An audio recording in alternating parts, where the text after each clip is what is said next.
El título de la charla, el arte no es cuestión de gustos. Ya es un poco rugoso, ¿verdad? Un poco rugoso. Y la verdad es que lo pusimos un poco porque queríamos reflexionar juntos sobre este tema que a todos nos toca, porque estamos rodeados continuamente de aspectos artísticos. Todos. Fijaros, aquí hay algunos cuadros. Todos hemos venido escuchando alguna música. Todos pasemos por las calles de nuestra ciudad y encontramos alguna escultura. Algunas más, otras menos comprensibles, pero están ahí. Están en nuestra vida. El arte es consustancial al ser humano. Da igual, si os vais a África y os vais a una tribu absolutamente perdida, casi sin contacto con la civilización, vais a encontrar que tiene su modo de arte. Lo tienen. Quizás pequeñito, incipiente, pero lo tienen. Y a mí esto siempre me ha llamado la atención porque significa que no es una guinda en el pastel. ¿Sabéis qué quiero decir, verdad? No es algo superfluo, un añadido que puedes poner cuando ya todo lo demás está, sino que es consustancial al ser humano. Y claro, como escuela de filosofía, como filósofos, pues nos interesa mucho el tema. Por eso estamos aquí. Espero que la charla sea provechosa. Pues he de reconocer que el tema, como os decía, me interesa especialmente porque, como os decía, soy músico. Me dedico a la música. Y siempre me ha fascinado la capacidad que tiene la música para tocar al ser humano. Para ayudarlo, para socializar, para lograr que en un momento de tensión restablecer un poco tu equilibrio, tu calma. Y claro, incluso hay momentos en los que uno tiene un concierto y sales del concierto y dices, es imposible hablar con otra persona sobre lo que he vivido en este concierto. Solamente una mirada de complicidad con alguien que haya estado en el concierto puede hablar sobre eso que se ha vivido, pero no es razonable. Es decir, nos tendríamos que tirar mucho rato para hablar sobre lo que se ha vivido. Y nunca llegarías a explicar a fondo lo que ha ocurrido. Digo, en un concierto, digo, con una poesía, digo, con una danza. Y claro, cuando te vinculas a un arte, enseguida empiezas a mirar a las otras artes. Y empiezas a descubrir que está la pintura, que está la escultura, que está la poesía. Yo tengo que reconoceros que yo descubrí la poesía durante una larga enfermedad. Fue una larga enfermedad y mi compañera, en un momento en el que estaba muy dolorido, empezó a leerme poesía. Para mí la poesía hasta ese momento no existía. Bueno, sí, como para mucha gente. No era deleite, es la evocación que esas imágenes, con tan pocas y precisas palabras, te lleva a otro mundo. Y por un rato, el dolor desaparece. Y ahí la descubrí. Y fue genial. Porque a partir de ese momento me di cuenta de que tenía que empezar a mirar las otras artes. Porque cada uno se centra en la música y en los alrededores de la música, y claro, los demás sí tienen relaciones con el teatro, con la danza.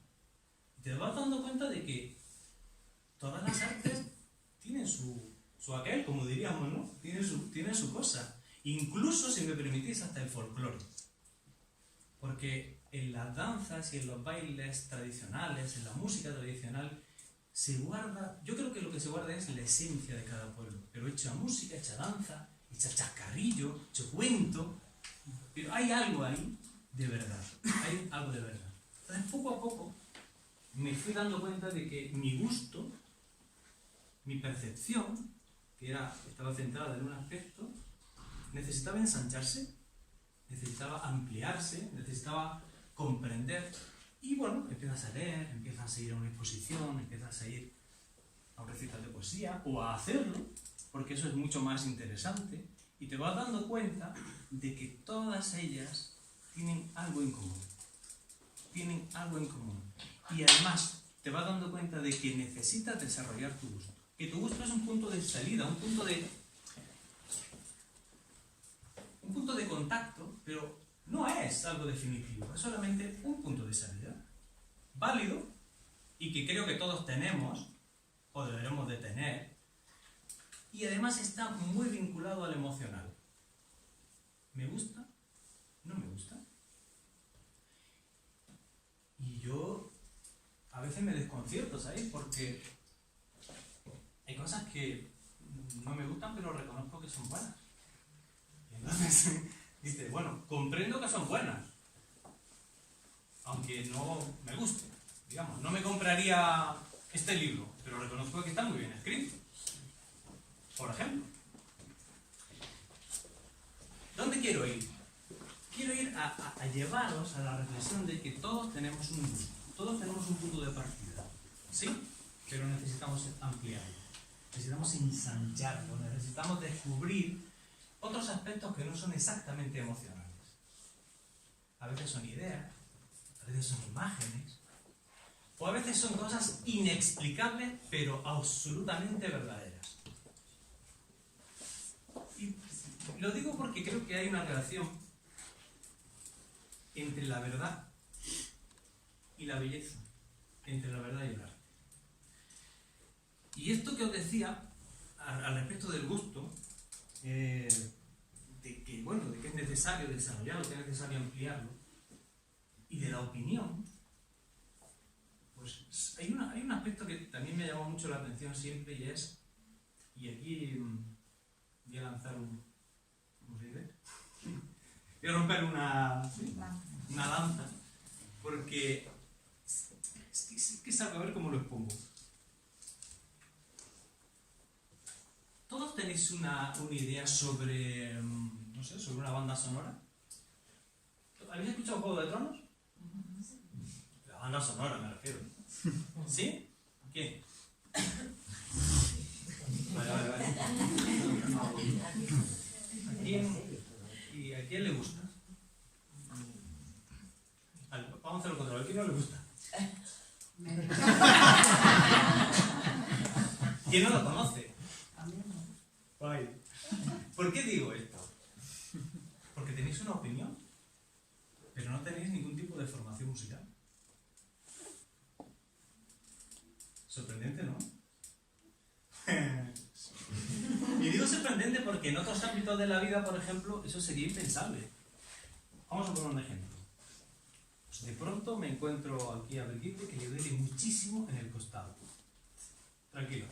Lo que tiene es exactamente esto. Y doy mi opinión. Y doy un diagnóstico. A mí me parece sorprendente. Jamás lo haríamos. ¿O sí? Necesitamos un poco de formación. ¿Sí o no? ¿Estás conmigo?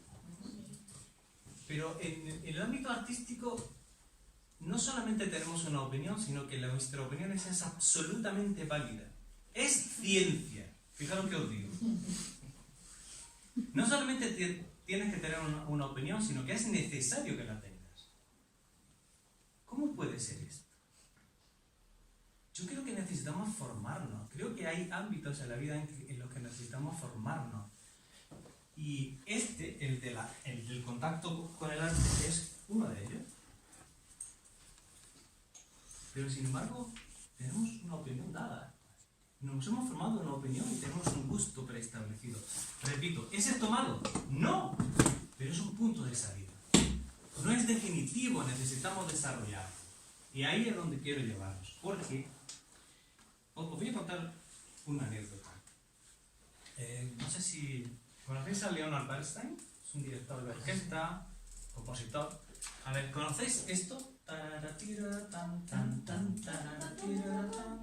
Bueno, pues es suyo. ¿Vale? Es de él, Leonard Bernstein. Norteamericano, ya murió, pero él estuvo muchos años dirigiendo y además componiendo. En una ocasión dirigió la orquesta acompañando a un pianista, a uno de los grandes pianistas que era Glenn Gould, ¿vale? Canadiense. Y Bernstein salió al escenario, antes de que saliera el pianista, dijo: quiero decir que estoy en absoluto desacuerdo con el tempo de la interpretación del pianista.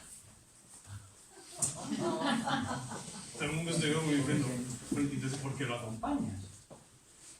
Y siguió diciendo, pero creo que mi percepción, mi opinión, mi gusto, no es el único al respecto de esta obra y quiero aprender. Y por tanto voy a acompañar. ¿Chapo? Que vamos, que es Leonard Bernstein, es un genio. Pero estaba en absoluto desacuerdo con esa versión, con ese tempo. Él jamás lo hubiera hecho así, pero dijo, no, pero yo estoy abierto a aprender, quiero aprender y voy a hacerlo. ¿Cómo? Vamos a hacer el concierto siguiendo las directrices del pianista. Yo creo que es fantástico esto. Yo creo que es muy importante esto, porque creo que nunca podemos dejar de formarnos, de aprender e ir desarrollando ese gusto inicial que es solamente un punto de salida. Pero además,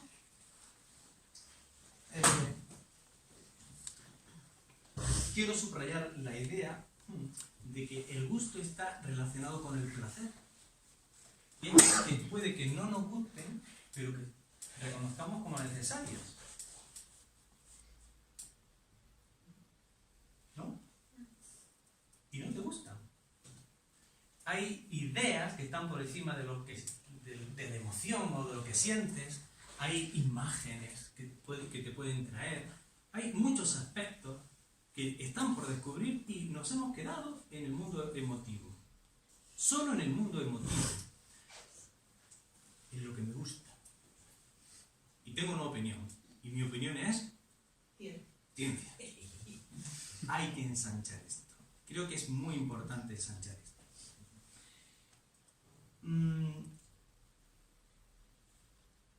Actualmente, en todas las facetas artísticas, se habla de lo que podríamos denominar el ser humano. El artista trata de expresarse fundamentalmente desde dos ámbitos: desde el mundo emotivo o desde el mundo de la reflexión, ¿vale? Desde el mundo intelectual, podríamos decir.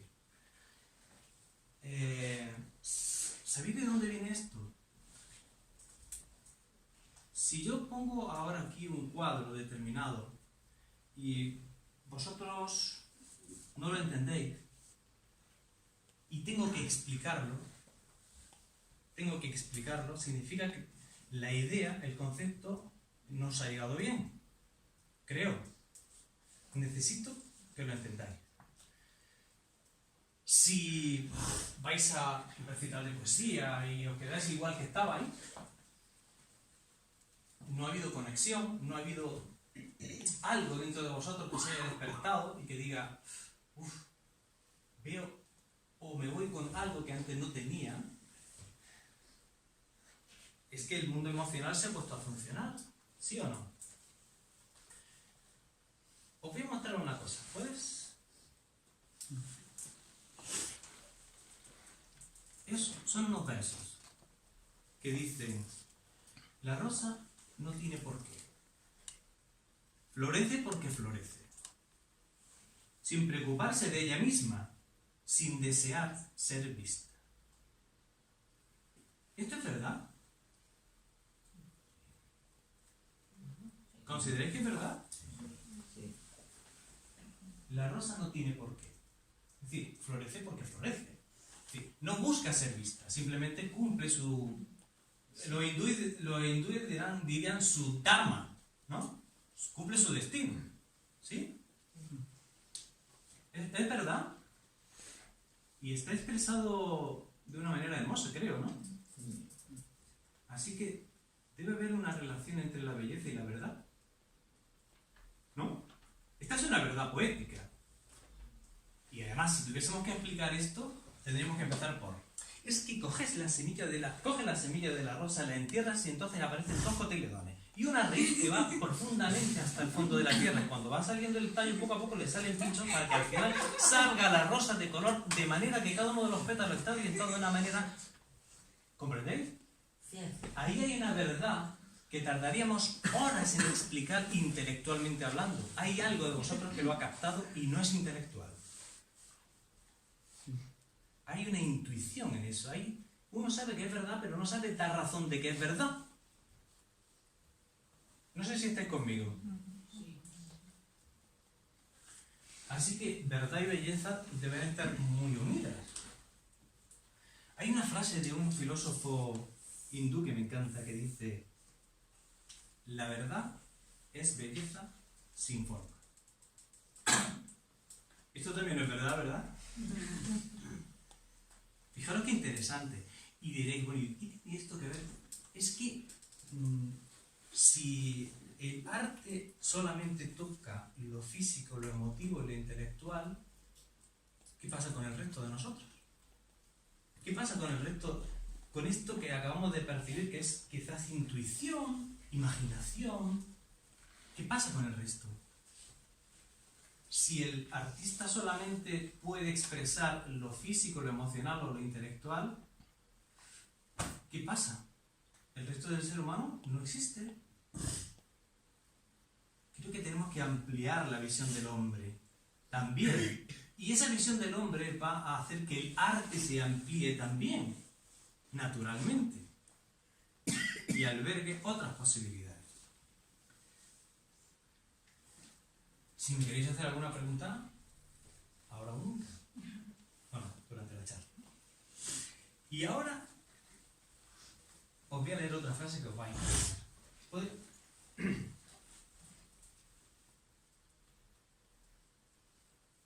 Oscar Wilde decía: todo arte es inútil. También es buena, ¿eh? Todo arte es inútil. Uy, qué cara. No, pero es verdad. Es inútil. No se hace con una finalidad práctica. No se hace con una finalidad práctica. Para sacar belleza, para sacar dinero, para eso. O sea, que así, ¿verdad? Bueno, yo lo he traído esa frase porque me ha gustado por una cuestión muy sencilla. Todo el arte actual tiene una utilidad. Está diseñado para algo. Absolutamente todo. Yo creo que lo que Wilde quería hacer era una alabanza al arte. En realidad lo que quería decir es: todo verdadero arte está por encima de lo económico, está por encima del estatus social, está por encima de que te venga bien o te venga mal. En realidad es para otro aspecto del ser humano que no es lo cotidiano, aunque está en lo cotidiano. Y es muy bueno, porque decir todo arte es inútil, en esos momentos, final del siglo XIX, en el que ya la Ilustración empezaba a dar fuerte con que no existe Dios, no existen los ideales, no existen los valores, lo único importante es lo que se razona, lo que se enumera y lo que se intelectualiza, ¿sí? Aparece Wilde y dice: todo arte es inútil. Claro, el problema de esto es que hubo una serie de gente, entre ellos algunos artistas, que pensaron que, como era inútil, cualquier cosa podía ser arte. Y el pensamiento racionalista fue desembocando poco a poco en una, a mi juicio, una desorientación del arte. Os he traído una... La siguiente, ¿no? Sí, os he traído... Sí.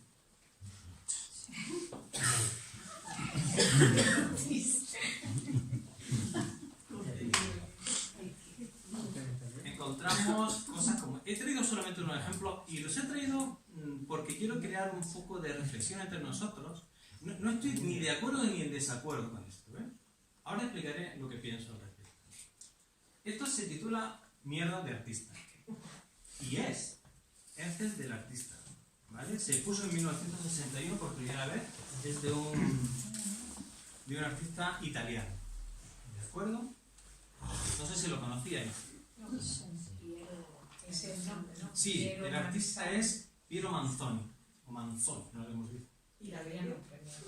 ¿Perdón? La vendió. Está en un museo. Está en un museo, evidentemente. ¿Puedes poner la siguiente? Guau, ahí Bueno. sí, ese sí lo conozco. La fuente la conoce todo el mundo. Es una obra de referencia. Es un original. Puedes poner la siguiente porque se ve a Marcel Duchamp, que es el autor, el artista. Estuve investigando y encontré una entrevista muy interesante que le hacían a él directamente y le preguntaban, bueno, pero ¿qué quiere usted? Dice, no, yo no quiero nada, simplemente considero que esto puede ser arte y como tal lo expongo. Ya está. A mí me parece normal, una consecuencia normal, ¿vale? No sé si está la cama de Sí. Maybeth. Bueno, este es mucho más cercano, 1999, ¿vale? Es de Tracy Emin. Pon la siguiente porque está ella. Hay una entrevista en la que en televisión le preguntaron a ella, le decía el entrevistador, os leo textualmente porque lo he grabado textualmente. ¿Qué es lo que hace de eso arte y no una cama común y corriente? Y ella dijo, en principio que yo digo que es arte. En principio que yo digo que es arte. No busco que sea hermoso, aunque para mí lo es. ¿Vale? Vamos a ver. Bueno, no he traído la famosa lata de sopa de Campbell. No sé si todos tenemos esa imagen, ¿no? Todos la hemos visto, ¿no? Que es de Andy Warhol. Que he cogido una frase de él que dice: hemos llegado a la conclusión de que los más banales e incluso vulgares elementos de la civilización moderna pueden, al transportarse al lienzo, convertirse en arte. ¿Vale? Es arte. Para ellos es arte. Punto. Y ya está. ¿Esto qué significa?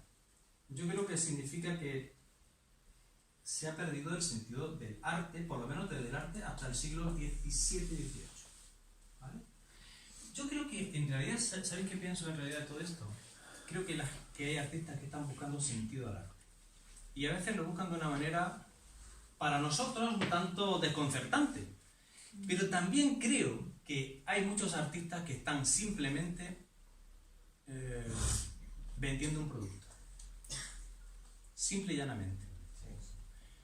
Tienen un producto, lo ponen, alguien lo puede comprar, alguien lo puede exponer. El otro día lo hablaba con uno de nosotros aquí. En Arco este año había una obra expuesta, no recuerdo cuál era. Alguien pagó por la obra, se la tenía que llevar. El problema es que en el contrato ponía que se tenía que llevar la obra acabada. Y la obra acabada era que una vez fuese comprada, pasaría por un destructor de papeles. Pero eso es taxi, eso sí tiene sentido. ¿Por? Porque una protesta social en contra del consumismo y la idiotez a la que hemos llegado, ¿no? Pues si estás llevando lo mundano a nivel arte, pues coge el arte y de hecho se cabrea porque le arrancan muros de la ciudad. Bien. Donde están sus protestas. Quizás el problema aquí es que estamos utilizando para la misma palabra distintos significados. Bueno, a mí me gusta eso que dices. Eso. A mí hay una mexicana que la conoceréis, Sabrina Lester, creo que se llama, que dice, no tenemos un arte en el siglo XX, sí tenemos un estilo de arte. Y este estilo de arte es mercantilista. Se vende, hay un producto como si fuese cualquier otra cosa, que se vende y nada más. ¿Vale?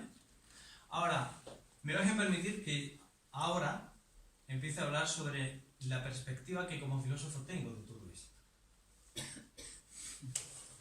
Porque, evidentemente, hablar de arte es siempre un poco... Fijaros que he empezado diciendo, todos tenéis un gusto, y nadie os ha formado para tenerlo. Eso es lo que os he dicho. ¿Sí o no? lo siguiente que os he dicho, tenéis que formaros, porque si no, yo también puedo decirle, tú tienes apéndice, no tengo ni puñetera idea, y me quedo tapacho. Y dime algo. Es incongruente. Es incongruente que en un aspecto de la vida esté tan claro y en otro aspecto de la vida esté tan poco claro. ¿O no? Bueno. Vamos a hacer como decía... ¿Habéis visto Excalibur? La película Excalibur. Hay un momento en que el mago Merlín, cuando Parsifal encuentra el grial, le pregunta, ¿a quién sirve? La pregunta para poder rescatar el grial era, ¿a quién sirve? ¿A qué sirve? Y esta es la pregunta que creo interesante. ¿A qué sirve todo esto? ¿A quién sirve todo esto? Voy a traer otro autor, Luis Racionero. No sé si lo conocéis. Es un autor contemporáneo, un escritor. El otro día, hojeando uno de sus libros en la introducción, encontré un parrafito y dije, qué bien me viene esto para la charla. Nunca en la ya larga historia cultural de Occidente se ha escrito tanto sobre arte como en nuestros días. Ni existieron jamás tal cantidad de artistas, paradójicamente. Y paradójicamente, nunca el entorno físico diseñado por el hombre había sido tan antiestético. El arte occidental, como otros aspectos de nuestra cultura, ha caído en el sistema económico materialista, donde la eficacia y el funcionamiento prevalecen sobre la belleza y la calidad. Pensad que ahora cualquier puede ser artista, no necesitas tener una formación. Yo me tiré 8 años para sacar mi carrera.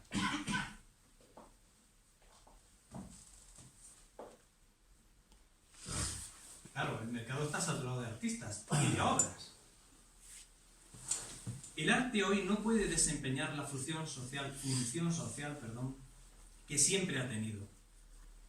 Hacer consciente el subconsciente. Abrir las puertas de la percepción y dar forma expresiva a los grandes temas que preocupan a cada generación en cada momento. Es decir, que el arte siempre en todas las sociedades, os decía al principio, tú te vas a África y te encuentras y hay arte. ¿Sí? ¿Qué función tiene? ¿A quién sirve? ¿Para qué? Por lo menos tradicionalmente hablando. ¿Es solamente una cuestión física, estética? ¿Corporal? ¿Me permitís? ¿Sabéis qué significa la palabra estética?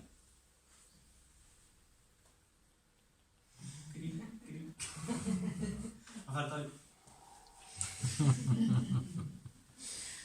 el que percibe, el que comprende. Estética, el que percibe, el que comprende. Es decir, que no está directamente relacionado con lo bello en principio, ¿no? ¿Verdad que no? Bueno, yo creo que miramos excesivamente hacia el suelo, hacia abajo, hacia lo físico. El otro día iba caminando por la calle y te encuentras estética Mari Carmen.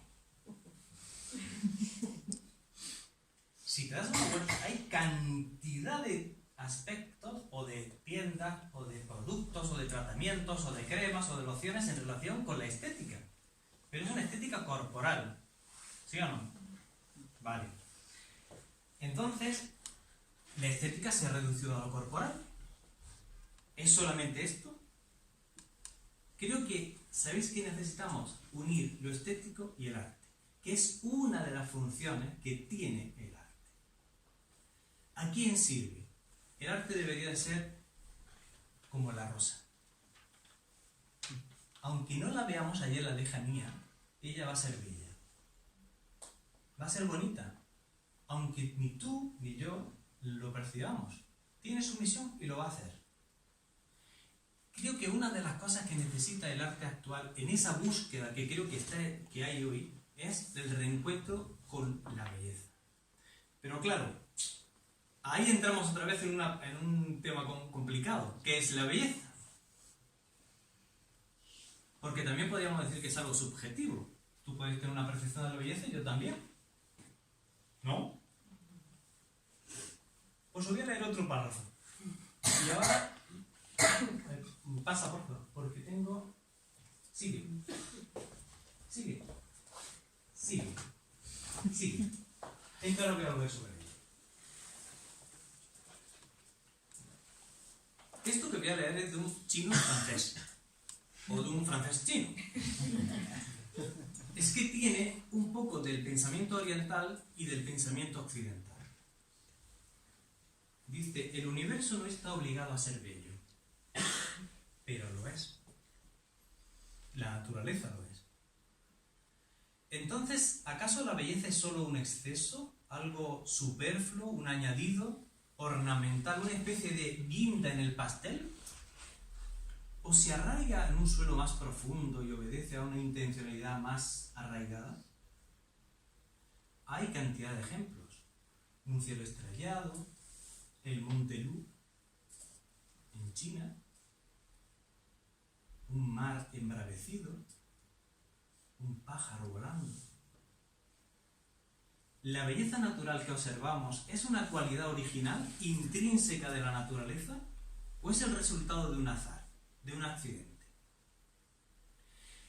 Esta pregunta es interesante porque según las tesis actuales, la vida se debería tan solo al encuentro fortuito de diferentes elementos químicos. ¿Sí, verdad? Así algo empezó a moverse, una materia cobró vida, algo así como un primer fenómeno, como un moho en la superficie de un planeta perdido. Como un grano de arena en medio de las galaxias. Sin embargo, ese moho se puso a funcionar, tornándose cada vez más complejo, hasta producir imaginación y espíritu. No contento con funcionar, consiguió perpetuarse, instaurando las leyes de la transmisión. Y no contento con transmitirse, se volvió bello. Resulta sorprendente que el moho se ponga a funcionar evolucionando. Lo es todavía más que consiga durar transmitiéndose, pero lo que deja atónico es que tienda de forma irreprimible hacia la belleza. Por puro azar, así, un día, la materia se volvió bella, a menos que desde el principio la materia contuviera en potencia la promesa de la belleza, la capacidad de la belleza.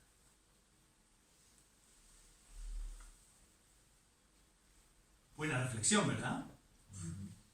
Porque si no, habría un caso absoluto, pero no, en la naturaleza hay belleza. Está en el ADN de la naturaleza la belleza. Es difícil de explicar, pero lo cierto es que necesitamos reencontrarnos con la naturaleza para empezar a comprender qué es la belleza, de verdad. Y cuando digo naturaleza no me refiero a los pajaritos y al bosque solamente, sino al universo como tal, porque esta sociedad ha hecho, este mundo occidental ha hecho, que el hombre sea como una cosa aparte, a la cual hay que servir. Todo sirve al hombre. O dicho de otra manera, el hombre se sirve de todo.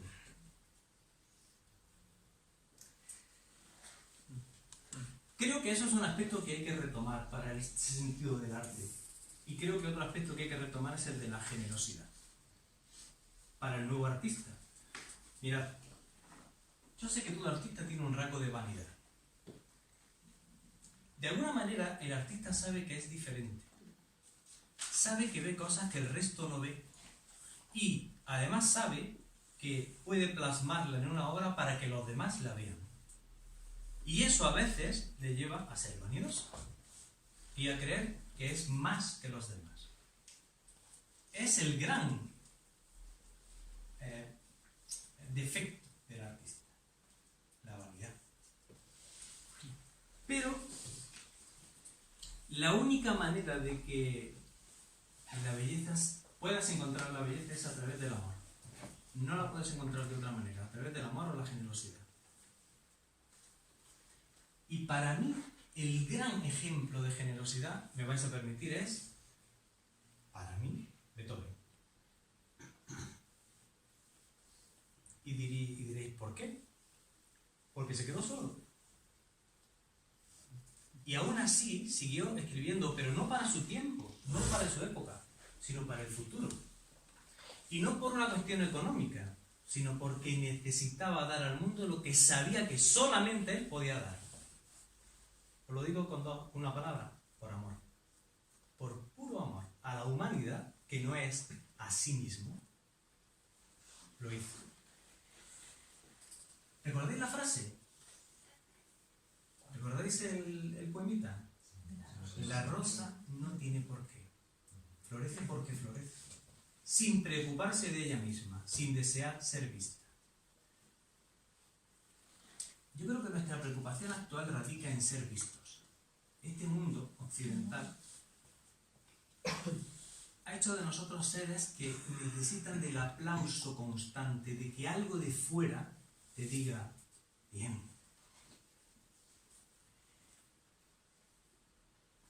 Buscamos como ser bendecidos, ser amados a cualquier precio. Necesitamos que algo de fuera nos lo diga. Y si no nos lo dice, sentimos dolor. Y ese es el gran error. Uno de los grandes errores. Vivimos para ser vistos. Si no, fijaros en las redes sociales. Vivimos para ser vistos. Y ahora, ¿vosotros pensáis que Beethoven escribió la 9ª sinfonía para que fuese escuchada por su tiempo y nada más? Os lo voy a decir de otra manera. ¿Pensáis que la belleza que alberga la 9ª sinfonía es menos belleza porque ahora no la estemos escuchando? Pensad lo que estoy diciendo. No entiendo eso. Es menos por no ¿La estar rosa es menos bella porque tú no la veas? No. ¿Verdad que no? Florece porque florece. Porque tiene que hacerlo. El artista que es verdadero artista capta un ser y le da un traje para que el resto pueda verlo. Gracias a él vemos lo que ya existía. No sé si me estoy yendo muy arriba. Gracias a él vemos lo que ya existía. No necesita ser visto. En realidad el artista lo que hace para nosotros es un traje, como digo. Sea a través de la pintura, sea a través de la escultura, sea a través de la música, de la poesía, de lo que sea, crea una forma para que algo que es invisible para todos nosotros se vuelva visible, audible o como queráis. Ese reencuentro es necesario también para el futuro, porque si no, no habrá arte, no habrá un arte de verdad. Creo que todas estas búsquedas de las que estábamos hablando hace un momento, con esos ejemplos que antes hemos puesto, se quedarán solamente en eso, en búsqueda. Y en un tipo de expresión que además a mí me molesta en un sentido, y es que yo estudié 8 años de mi carrera y sé que hay gente que escribe y lo tira a la basura y vuelve a escribir y lo vuelve a tirar a la basura porque no expresa lo que ve, o pinta y pinta y lo tira y pinta y lo tira y pinta y lo tira, y después que alguien simplemente coge y te ponga una cama en medio de un sitio y diga que eso es arte porque ella lo dice. No me parece. Por lo menos me parece que debería haber esfuerzo, sensibilidad y trabajo, como mínimo, esfuerzo, sensibilidad y trabajo. Y para el futuro, o reencontramos el arte y la belleza, o reencontramos al ser humano con la naturaleza, o reencontramos el arte con los aspectos creativos del ser humano, o no tendremos nada. Nuestro mundo se ha vuelto suficientemente duro, frío y feo como para no ir a una exposición. Es terrible, pero es así. ¿Y sabéis qué dice eso, qué me dice a mí? Que no está en mi vida. Las cosas que están en mi vida, tan cercanas a mí, las tengo en mi casa. Me gusta oírlas, me gusta verlas, me gusta leerlas. Pero las cosas que no forman parte de mi vida, no me interesan. ¿No os pasa a vosotros? ¿No tenéis una canción? ¿No tenéis un poema? ¿No tenéis un libro? ¿Sí? Recuerdo cuando estaba acabando la carrera, y ya termino, y así me preguntáis si queréis. Un día mi profesor de armonía me puso una obra contemporánea. de música contemporánea.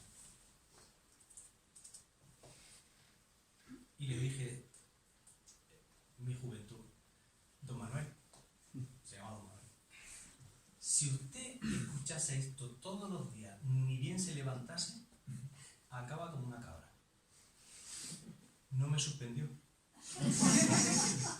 Pero era verdad, porque eso era insoportable.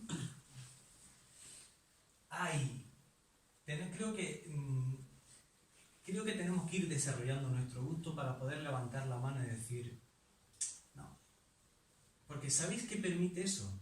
Tener criterio. Y si tienes criterio, tienes libertad. Si tienes libertad, puedes escoger. Así que hay que formarse, hay que aprender. Y lo siento, no se aprende con YouTube. No, necesitas a alguien que te coja de la mano. Siempre se necesita un maestro. Siempre. La primera vez que empecé a tocar la guitarra fue... No había internet, con un libro. Y llega un momento que dices, no entiendo nada. O alguien me lo explica o no entiendo nada. Lo verdadero no se puede transmitir más que de vis a vis. Lo otro no se puede transmitir. Es imposible. ¿Sí? Quiropráctico. Yo voy a aprender quiropráctica por YouTube. Qué bueno. Sí, ¿verdad? Creo que mataré a alguien seguro. Yo no soy de tu paciente. Gracias, hombre. Bueno. El arte es cuestión de gustos. Sí. Pero de un gusto que hay que desarrollar.